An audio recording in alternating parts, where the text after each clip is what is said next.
दोस्तों एक बार फिर स्वागत है आप सभी का हमारे चैनल पर। और इस वीडियो में हम बात करने वाले हैं विग्नेस फाउंडेशन की। ये गुंटूर आंध्र प्रदेश में सिचुएटेड इंस्टीट्यूशन है जो कि डीम्ड टू बी यूनिवर्सिटी का दर्जा प्राप्त कर चुका है 2008 में, और बहुत सारे अलग अलग वैरायटी ऑफ कोर्सेज जो है ऑफर कर रहा है सीयूईटी के बेसिस पे। सो अगर आप आंध्र प्रदेश से बिलोंग करते हैं या गुंटूर के आसपास से बिलोंग करते हैं तो क्या ये आपके लिए एक वर्थ इट इंस्टीट्यूशन होगा या नहीं होगा, इसका फैसला आप कर पाएंगे इस वीडियो के आखिर में, क्योंकि डिटेल में हम डिस्कस इसके बारे में करने वाले हैं। इनके offered courses, eligibility criteria, fees structure कैसे क्या है, साथ ही साथ प्लेसमेंट है तो कितना है, क्या है, कैसा है, साथ में इनके फैसिलिटीज़ क्या प्रोवाइड करा रहे हैं, प्रोज कॉन्स, बच्चों के रिव्यू, वो सारी चीज़ें जो जानना ज़रूरी है आपको हम डिस्कस करेंगे। तो आखिर तक वीडियो देखना है और दोस्तों में शेयर करना नहीं भूलना है ताकि उनको भी ये जानकारी लग जाए।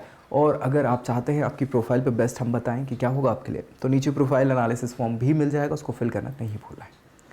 तो चलिए स्टार्ट करेंगे यहाँ पे हमारी विग्नेस यूनिवर्सिटी।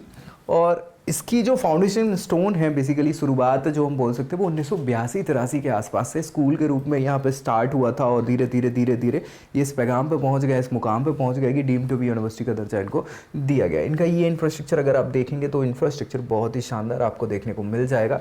और 1997 में एज अ कॉलेज इसका फाउंडेशन किया गया था, एज अ कॉलेज 82-83 में तो स्कूल के तौर पे स्टार्ट हो गया था, है ना। तो वहीं से फिर धीरे करके अभी डीम्ड टू बी यूनिवर्सिटी का दर्जा 2008 में इसको मिला है। बहुत सारे अलग अलग एक्रेडिशंस हो चुके हैं, सर्टिफिकेशंस हो चुके हैं, कोलैबोरेशंस हो चुके हैं, जिसके कारण समय के साथ साथ अप्रूवल मिले हैं और बहुत सारी वैरायटी ऑफ कोर्सेज ये अलग अलग फील्ड में, स्ट्रीम्स में आपको प्रोवाइड करा रहे हैं। ठीक है, सो क्या क्या है वो सारी चीज़ें हम एक एक करके डिस्कस करेंगे। उससे पहले 2009 में इसको बेसिकली यूनिवर्सिटी का दर्जा 8 में मिल गया था डीम्ड टू बी यूनिवर्सिटी। उसके बाद से ये प्रॉपर 43 एकड़ का इनका कैंपस है। नेक के द्वारा ई क्रेडिट इन्हें किया हुआ है, यानी इनोवेशन और बाकी डेवलपिंग फेज में ये चल रहे हैं, अच्छा काम कर रहे हैं बच्चों के लिए। NIRF की रैंकिंग में 100 के आसपास की पोजीशंस पे ये बने हुए हैं। गुंटूर डिस्ट्रिक्ट में ये बदलामोटी में सिचुएटेड है। और bigness.ac.in ये ऑफिशियल वेबसाइट है जिस पे जाके आप डिटेल में जानकारी ले सकते हैं। UG, PG, PhD और कुछ सर्टिफिकेशन प्रोग्राम भी कंडक्ट कराते हैं, लेकिन हम UG प्रोग्राम जो ये CUT के बेसिस पे ऑफर कर रहे हैं उसकी बात करने वाले हैं। सो UG प्रोग्राम बहुत सारी वैरायटी है जो आप देखेंगे यहाँ पे। टेक्नोलॉजी के बहुत सारे कोर्सेज, अलग अलग स्ट्रीम्स की बात कर लें। So BTech, agriculture engineering, bio informatics, biomedical engineering, biotechnology, chemical engineering, इन सब के लिए चाहिए क्या है, PCMB आप देख सकते हैं। इंग्लिश रहे तो बेहतर है। 12th क्लास आपको 60% से पास करना होगा और लगभग 1,20,000 कुछ एग्रीकल्चर इंजीनियरिंग का फीस स्ट्रक्चर है। 2 लाख आप देखेंगे बायो इन्फॉर्मेटिक्स का है, 1,20 के आसपास बायोमेडिकल इंजीनियरिंग का है, 2 के आसपास बायोटेक्नोलॉजी का है, 1,20 के आसपास केमिकल इंजीनियरिंग का है। तो ये फीस स्ट्रक्चर आपको देखने को यहाँ पे मिल जाएगा। वहीं BTech में आप देखें सिविल इंजीनियरिंग का ऑप्शन है, कंप्यूटर साइंस इंजीनियरिंग, CS में ही derivative AIML, artificial intelligence and machine learning का ऑप्शन है। CSE में साइबर सिक्योरिटी का एक ऑप्शन है, इसमें BS का भी है एक ऑप्शन। तो ये डेरिवेटिव्स हैं जो आजकल ज़्यादा चलने लग गए हैं। इनके लिए आपको PCMB मतलब बेसिकली PCM और इंग्लिश के साथ आपको डोमेन सेलेक्ट करने होंगे।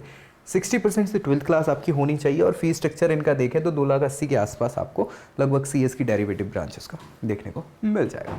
Electronics and communication, electrical and electronics engineering, साथ ही साथ फूड टेक्नोलॉजी, इंफॉर्मेशन टेक्नोलॉजी और मैकेनिकल इंजीनियरिंग, ये भी BTech के ऑप्शंस आपको मिल जाएंगे। PCM इंग्लिश 12th क्लास 60% से पास करना है, लगभग 2 लाख के आसपास, 2,80,000 डिपेंड करता है, IT वगैरह है तो ये फीस स्ट्रक्चर रहेगा और 1 साल का आपको मिलेगा। ये तो टेक्नोलॉजी के कोर्सेज हो गए। अब जनरल कोर्सेज जो हैं अलग से, जैसे BBA का कोर्स आप कर सकते हैं, बिजनेस एडमिनिस्ट्रेशन बैचलर्स।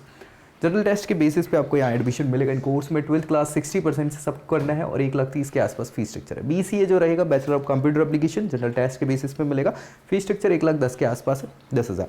BSc आप देख सकते हैं, मैथ्स, स्टैट्स, कंप्यूटर्स वगैरह के ऑप्शंस हैं अलग अलग, और जनरल टेस्ट के बेसिस पे आपको मिलेगा 1,00,000 रुपये कुछ फीस स्ट्रक्चर आपको साल भर का यहाँ पे देखने को मिलेगा। फार्मेसी भी कर सकते हैं आप यहाँ पे, फिजिक्स, केमिस्ट्री, बायोलॉजी और इंग्लिश के बेसिस पे। और 60% ट्वेल्थ में होने चाहिए। 2 के आसपास का आपको यहाँ फीस स्ट्रक्चर देखने को मिलेगा। LLB कर सकते हैं, BBA LLB है ना। BBA LLB 5 ईयर प्रोग्राम है, इंटीग्रेटेड जनरल टेस्ट के बेसिस पे आपको मिलेगा और लगभग 1.5 लाख के आसपास कुछ फीस स्ट्रक्चर एक बार चेक कर लीजिएगा, ऊपर नीचे हो सकती है। तो ये कुछ ऑप्शंस आपको प्रोवाइड करा रहे हैं कोर्सेज के। प्रोफेशनल कोर्सेज हैं बेसिकली, चाहे टेक्नोलॉजी की बात करें, लॉ की बात करें, बिजनेस एडमिनिस्ट्रेशन की बात कर लें, कंप्यूटर साइंस की बात करें, तो ये अच्छे ऑप्शंस आपको यहाँ पे देखने को मिल जाएंगे। अगर प्लेसमेंट्स की बात करें तो टेक्नोलॉजी के कोर्सेज चूँकि हैं तो पर्याप्त आपको ऑप्शंस मिल जाते हैं। CS वाले जो हैं, CS यानी कंप्यूटर साइंस के जो ऑप्शंस हैं उनके डेरिवेटिव्स में भी अच्छे खासे प्लेसमेंट्स आपको मिलेंगे। सो 3-4 का तो मीडियन पैकेज आराम से मिल ही जा रहा है। उसके अलावा अगर बात करें तो कुछ इनका 24 के आसपास का हाईएस्ट पैकेज था, लेकिन इस साल कुछ 12-15 के आसपास करा है, तो वो तो ऊपर नीचे होते रहते हैं, वो आपको थोड़ा ध्यान रखना पड़ेगा चीज़ों को। अगेन ये इनके हैं, टेक्नोलॉजी में ही हैं बस वो भी, है ना। चले फैसिलिटीज़ की बात करें तो फैसिलिटी आपको मिल जाएंगी बहुत सारी, क्योंकि इनका कैंपस भी ठीक ठाक है और वहाँ पे इंफ्रास्ट्रक्चर भी बढ़िया। इसके कारण आपको स्मार्ट क्लासरूम तो रखे ही हैं, है ना। सारी क्लास ICT इनेबल्ड हैं, जिसमें बहुत सारी व्यवस्थाएं आपको मिल जाती हैं। लेबोरेटरीज भी इक्विप्ड हैं। सेंट्रल लाइब्रेरी, बहुत सारी बुक्स आपको मिल जाएंगी अगर आप पढ़ने के शौकीन हैं तो। हॉस्टल AC नॉन AC व्यवस्थाएं हैं, 2-3-4 सीटर आपको रूम्स मिल जाएंगे। कैफेटेरिया में हाइजीन फूड मिल जाता है, कई बार नहीं मिलता है तो उस पर लड़ाई भी आपको देखने को मिल जाती है। स्पोर्ट्स फैसिलिटीज़ तो हैं ही, इंडोर आउटडोर बहुत सारी फैसिलिटी मिलेगी। हेल्थ केयर जो है वो आपको ऑन कैंपस बेसिक एमिनिटीज़ या फैसिलिटीज़ जो है हेल्थ से रिलेटेड, मेडिकल से रिलेटेड मिल जाती हैं।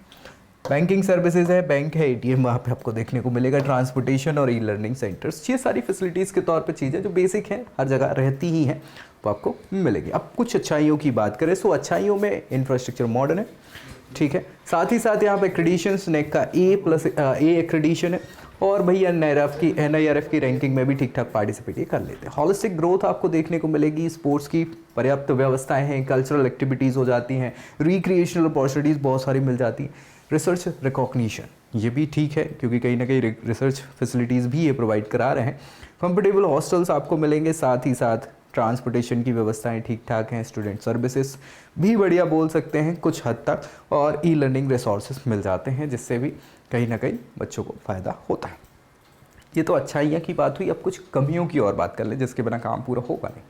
सो लोकेशन, जैसे हमने बात करी कि यार गुंटूर डिस्ट्रिक्ट है, अब एक्चुअली गुंटूर डिस्ट्रिक्ट में नहीं, उसके पास में ही है, तो वो थोड़ा सा कई बार समस्या का विषय आपके लिए हो सकता है। Semi urban location. दूसरा, फोकस्ड स्ट्रीम, यहाँ पे जो है वो डाइवर्सिटी, नॉन टेक्निकल जो कोर्सेज हैं उनकी कम है, जैसा हमने देखा। दूसरी चीज़ है ओवर क्राउडिंग। टेक्नोलॉजी के कोर्सेज में सीट स्ट्रक्चर ज़्यादा है और उसके कारण बहुत सारा क्राउड आपको देखने को यहाँ पे मिल जाता है। कॉस्ट कंसर्न, फीस स्ट्रक्चर भी आपने देखा, लगभग 3 लाख कुछ फीस आपको मिलेगी, 2-2.5-3 लाख के आसपास टेक्नोलॉजी के कोर्सेज में, जो बहुत ज़्यादा है। उसके हिसाब से ये रिवर्ट आपको प्रोवाइड नहीं करा पा रहे, ROI वगैरह इनका अच्छा नहीं है। रिसर्च स्टैंडर्ड्स की बात कर ले तो ठीक है, कुछ प्रोग्राम्स में ठीक है, कुछ में नहीं भी है। ट्रांसपोर्टेशंस की बात करें तो वो भी लिमिटेड आपको अपॉर्चुनिटी मिलती है उसके लिए, तो परेशान हो जाते हैं बच्चे कई बार, अगर आप मतलब जो इनका ऑफिशियल या इंस्टीट्यूशनल ट्रांसपोर्टेशन नहीं लेते तो। और अलग से जाने के लिए क्या ही कब तक लोगे उस चीज़ को। स्टूडेंट रिव्यू की बात करें तो भैया DB जगा साहब जो है master of business administration MBA कर रहे होंगे, 2025 बैच के ये हैं। Absolutely satisfied because of faculty in good placement इन 2023। ठीक है, बच्चा खुश है, और खुश है तो फिर तो अब वो उससे कुछ भी करा लो तो वो कर देगा। तो बस वही चीज़ है, 6 से 18 लाख तक के पैकेज आपको मिलेंगे, कम से ज़्यादा और मीडियम। 50% स्टूडेंट प्लेस्ड होते हैं इनके बैच, MBA वाले हैं ना, तो MBA के लिए बता रहे हैं। फैकल्टी की बात करें तो अच्छी हैं, हेल्पफुल हैं और सपोर्टिव हैं और नॉलेजेबल हैं और सारी चीज़ें इनकी तो बढ़िया है। इंफ्रास्ट्रक्चर तो ठीक है, बेसिक इंफ्रास्ट्रक्चर जो होना चाहिए, बस थोड़ा एडमिनिस्ट्रेशन के इशू कई बार पड़ जाते हैं बच्चों को देख के। तो अच्छाई बुराई हमने सारी चीज़ें डिस्कस तो कर ली, फिर भी कुछ डाउट बचता है तो कमेंट करिए ताकि रिजॉल्व किया जा सके, और दोस्तों में शेयर करना नहीं भूलना है। बाकी ऐसी जानकारी के साथ नेक्स्ट वीडियो मिलेंगे, तब तक के लिए जय Hind. I hope you like this video. For more such videos, keep watching our channel and do not forget to like, share and subscribe.